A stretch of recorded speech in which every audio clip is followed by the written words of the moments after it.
Today's episode is brought to you by Smart Water. Are you drinking coffee on set? Coffee can really mess up your life. I suggest water, and if you're gonna drink water, it might as well be Smart Water.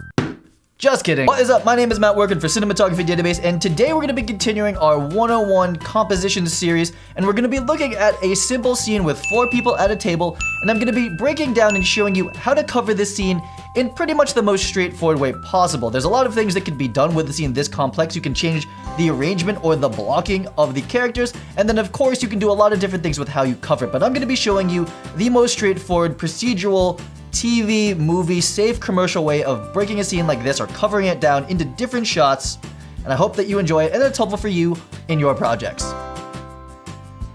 Okay, so I'm going to try to move pretty quickly through this example here to keep this video on the short side, but if you haven't seen the previous Composition 101 videos with matte shots, with zero tilt, with covering a simpler scene, I would go check those out first, or at least watch them after this one. This one's a little bit more of a complex one. Boom, so here we are in this really simple 3-wall set. You can picture that it's a real world location. It would be the same exact thing. We're not gonna worry about lighting, just coverage. So we have 4 people sitting at this table, and when you're beginning to break this down as a filmmaker, it can be a little bit confusing, but I'm gonna show you the most straightforward way. It's not the best way, but it is definitely the easiest way to approach it, in my opinion. So what we're gonna do is we are going to consider these 2 people one person.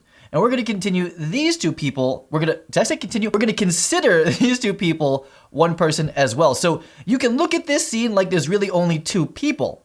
And then it's pretty straightforward, right? So we have our wide shot, that's camera A, and then we have our over the shoulders, our matte shots that are B and C. So let's look at how this breaks down coverage-wise. Okay, so let's actually visualize the lines that are here now. So like I said, we're going to consider these 2 people and these 2 people the same person, right? So there's only 2 people in this scene, and we're going to keep our cameras on this side of the front 2 people. That's how this is going to work. So we have B, C, and A are wide and 2 close-ups or matte shots, and we'll see that if we move the line between her and him, that this coverage still works. We're still all on the same side of that line, and then again, if we flip it one more time, all the cameras are also still on the right side of that line. So that is the beauty of this setup. It's extremely simple, and this is a formation that you can shoot all at once as well. I've actually shot short films in this style. It's not the best for lighting, but it is super fast. You basically have a wide shot, 2 over the shoulders, and you stay on this side of the line in this conservative type of way, and all the coverage is gonna work out if you compose it correctly. Okay, so that is the blocking or the positioning of the people and the coverage,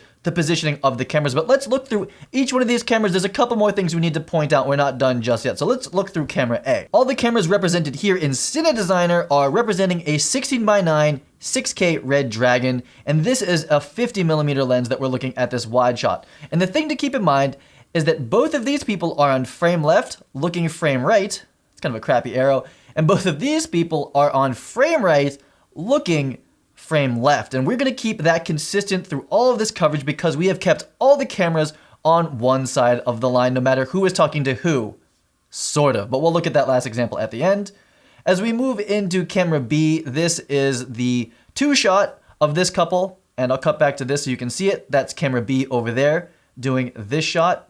And as we move on to the matte shot or the reverse shot, this is camera C doing the 2 shot of these people. And for reference, that's this camera looking that way. So that is the most basic way of blocking a scene like this. Essentially, we've taken each side of the table and made those essentially one person each, and we're just doing it like a normal wide shot with matte shots over the shoulders. But let's look at what happens now when we want to do singles of each person while keeping the same formation and screen direction and respecting the 180-degree rule. Okay, so now we're going to start with camera B right here, and we're going to be changing our 2 shot to 2 singles instead. So what we're going to do is in Cine Designer, we're going to switch from a 50mm to an 85mm, and we're going to frame up both actors. For our lady talent, we're going to be keeping her on frame right, again looking frame left. And then we're going to pan over and we're going to do the same composition for the guy at the end of the table. This keeps their eye lines the same, and it's going to intercut really well with the 2 shot and the wide shot. So let's look at that really quickly. So here's our wide shot.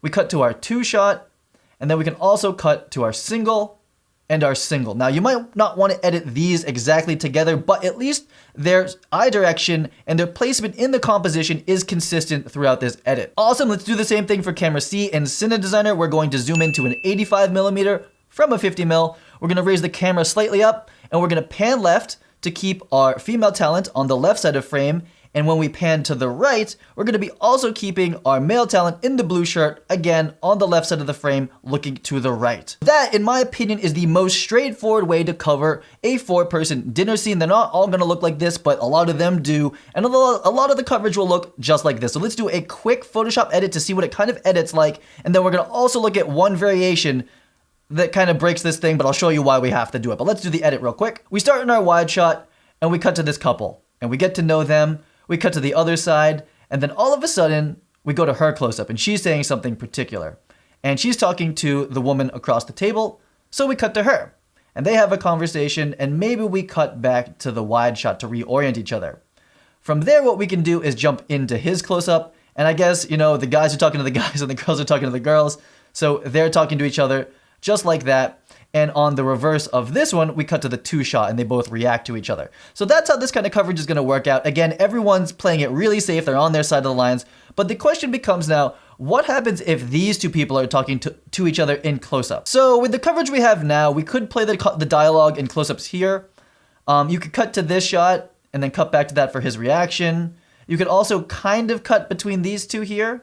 But in my opinion, what you want to do is you want to introduce a new line, and that is a line between these two people, and also add a new camera, which is camera D up here.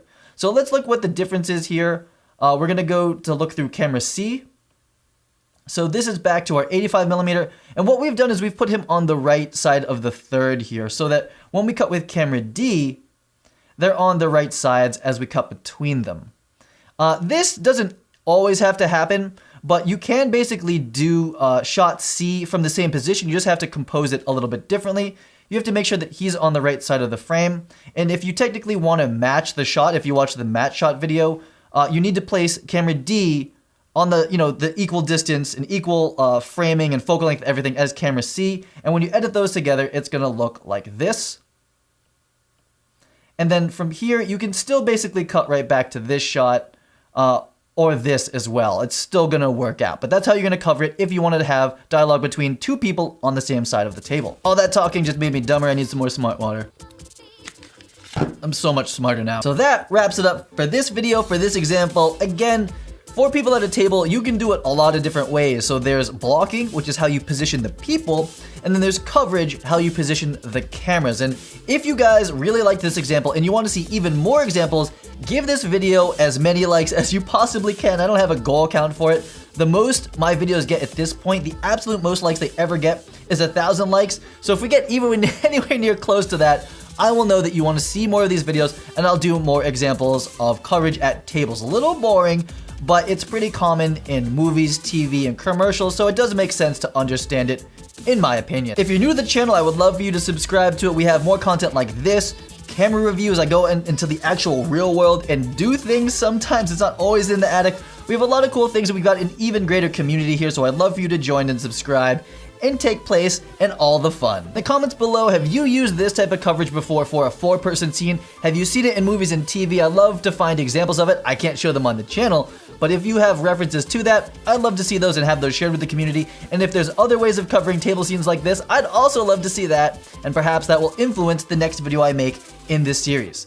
You guys get out there and plan better, shoot better. And so a special bonus for the people that hang out for the end card here. Lighting this whole thing, it's a little bit bright. We're lighting this with aperture lights. We have our key light, or kind of on-camera fill. We have our side light, and I also have this deep background light. So this is what this scene looks like without any lights. Background light, side light, front light.